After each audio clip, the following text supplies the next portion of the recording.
What is behind this, from my perspective, this outrageous money grab, is I think it's good old-fashioned greed.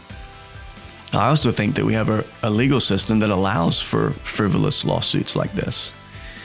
But behind all of this, it appears to be a desire to get something for nothing. From Living Word Church, you're listening to the Living the Word podcast, encouraging you to walk steadfastly in your Christian faith. Welcome back to the Living the Word podcast. Ben Buffkin here, and we're going to jump right in to another news story that is shaping the headlines, one that maybe is a little comical, but there definitely is some biblical worldview implications for us to think about. There's a woman from Hillsborough County, Florida, Cynthia Kelly, who is suing Hersheys Candy Company for false advertisement. The lawsuit reads, quote, Hersheys labels for the products are materially misleading, and numerous consumers have been tricked and misled by the pictures on the product's packaging. The article goes on to say that these products include Reese's peanut butter pumpkins, Reese's white pumpkins, Reese's Pieces pumpkins, Reese's peanut butter ghost, Reese's white ghost, Reese's peanut butter footballs, and Reese's peanut butter shapes assortment snowmen stocking bells. So the lawsuit specifically cites the packaging for Reese's peanut butter pumpkins. So on the packaging, whatever item was listed here, on the packaging, the chocolate item in particular with this pumpkin, the picture on the packaging has a carved out face. But the actual item, when you open the package to get to your chocolate pumpkin, does not have any carvings or facial features or anything else carved into it.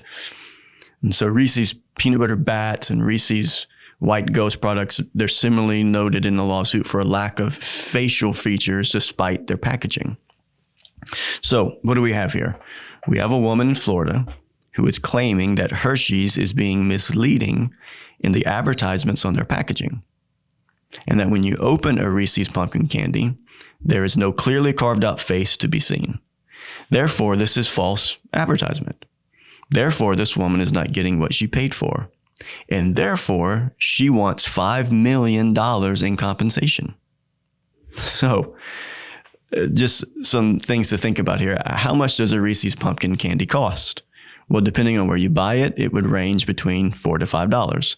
Kelly apparently paid $4.49 for her candy.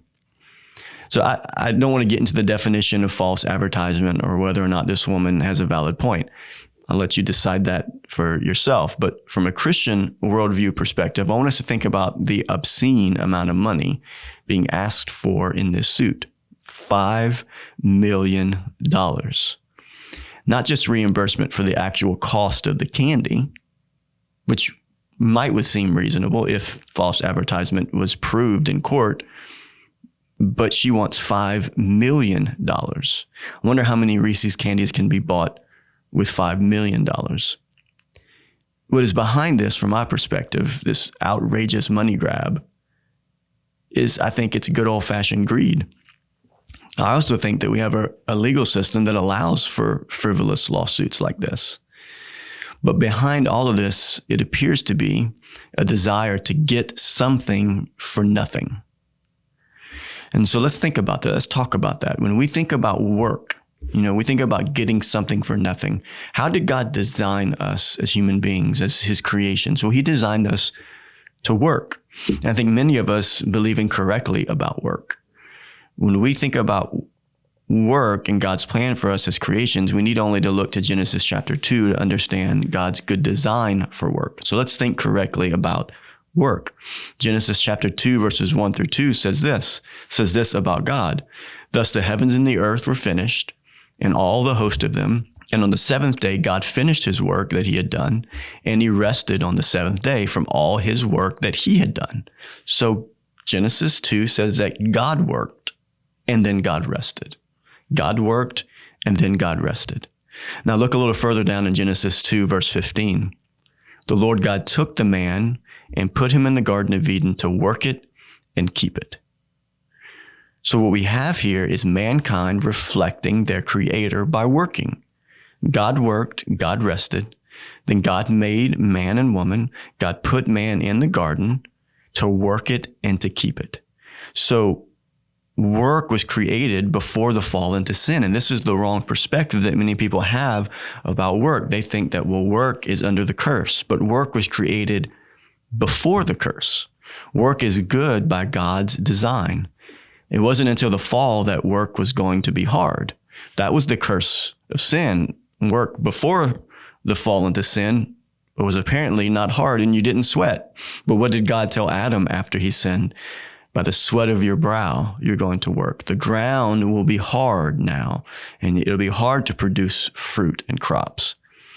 But the point is that we were designed by our Creator to work and to produce. Work is good.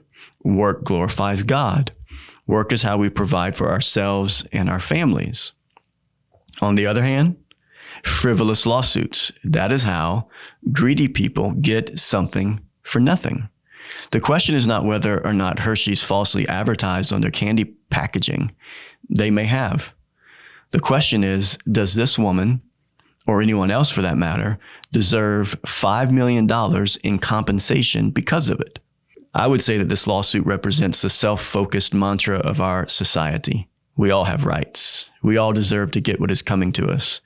And when those rights are violated, we can make people pay. Even companies who fail to carve a face into their pumpkin candy.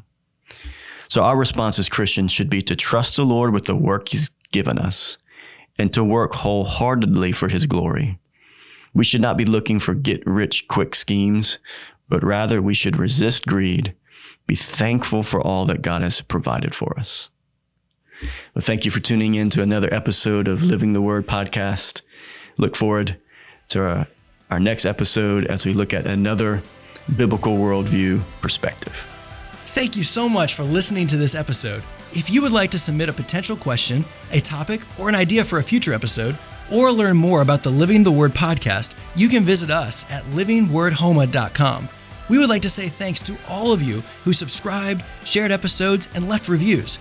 Living the Word podcast is a production of Living Word Church in Houma, Louisiana, under the leadership of Pastor Ben Bufkin. Our prayer is that you will remain faithful to living the Word.